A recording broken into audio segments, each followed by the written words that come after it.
Before Pastor Adeboye was ever called to ministry, a decree echoed in the heavens. Lucifer, once the morning star, now ruler of the powers of darkness, summoned a host of demonic princes. The decree was simple. That man will lead millions out of darkness. He must fall. But standing at the gate of light was a celestial being clothed in radiant fire, an archangel, nameless to men, but known in the heavens as the defender of the Mantle. He was commissioned with one task: guard Enoch Adeboye, no matter what hell sends. The year was 1942, and in the small village of Ifewara, a boy named Enoch was born into poverty, but not without purpose. From the time he was a child, unusual dreams plagued his sleep. In one, a creature with eyes like coals offered him kingdoms in exchange for silence. In another, a blinding figure with a sword of flame touched his forehead and said, "You will carry a mantle greater than kings. Fear not, I am with you." Little did young Enoch know that his journey would span decades, continents, and spiritual dimensions. The darkness in the second heaven was thicker than pitch. It moved like smoke, alive, whispering curses as it passed. In the middle of the abyss stood a massive obsidian throne, pulsing with an unholy rhythm, like a heart pumping malice into the universe. Upon that throne sat Lucifer, the ancient adversary.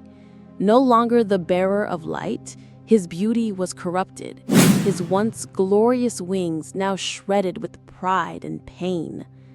Around him gathered a circle of demonic princes: Mammon, prince of greed; Asmodeus, prince of lust; Belial, prince of corruption; and Abaddon, the destroyer.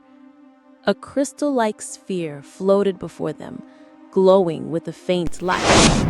In it appeared the image of a young man, Enoch Adeboye, kneeling in prayer as a boy, beside a rusted kerosene lantern. Lucifer snarled.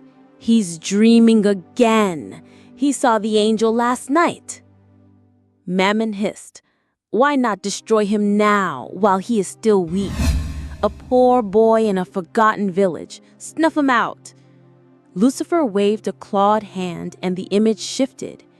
It showed the Archangel descending like lightning in the dream realm, sword blazing, standing between young Enoch and a dark demonic spirit, attempting to pierce his heart in sleep. "You fool," Lucifer said. "He is already marked. Heaven has assigned that one to guard him. That sword?" Lucifer's voice dropped. "I felt it the last time in Eden's gate." The demons recoiled slightly. Even in hell, the memory of Michael's brother in war was feared. "But," Belial spoke with a grin, "the Archangel is forbidden to interfere in free will. If we tempt Enoch, if we seduce him subtly, the angel cannot stop him from falling by his own choice." Lucifer's eyes gleamed red. "Then send your best," he said. "Track him, follow his bloodline, corrupt the soil around him, infiltrate his friendships, his schools, even his churches.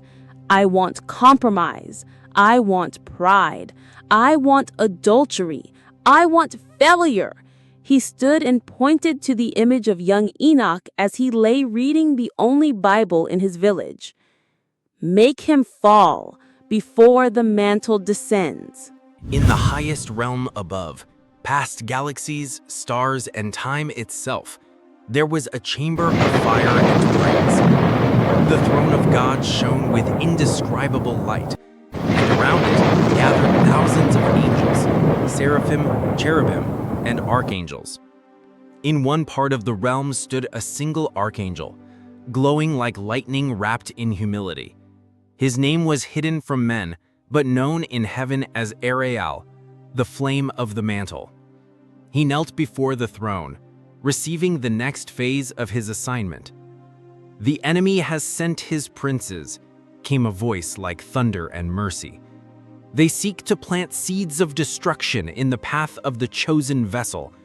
Go, guide him, guard him, but do not break the law of free will. Let him choose holiness."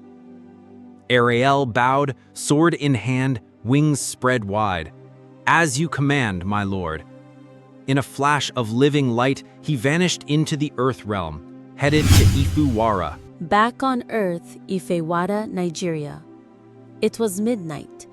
Young Enoch lay still in bed, but his spirit was restless.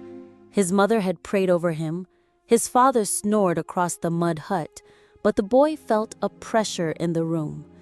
In the corner stood a shadow. It whispered, "You are nothing. You will amount to nothing. Your prayers are worthless. Poverty is your portion. Bow to me, and I will give you a scholarship, a house, and fame." The boy clutched his chest, shaking. The darkness grew heavier, but just as the whispering became unbearable, a beam of searing light cut through the roof. The Archangel Arah'el stood tall, flaming sword drawn. The shadow screeched, "You cannot interfere! He must choose!" "I do not interfere," Arah'el declared.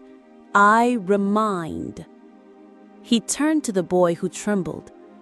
"Enoch," he said in a voice like music in water, "you are marked for a holy purpose.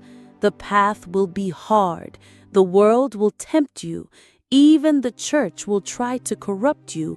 But if you remain faithful, millions will follow you into glory." Enoch's lips moved. Who are you?" "Just a servant," the angel smiled, "of the one you will serve." And with that, the angel vanished, and the boy awoke with tears on his face and fire in his spirit. Back in hell, Lucifer smashed the crystal sphere. "No!" He turned to Asmodeus. "Plan B. Send women, send fame, send religion. I want that boy to fall."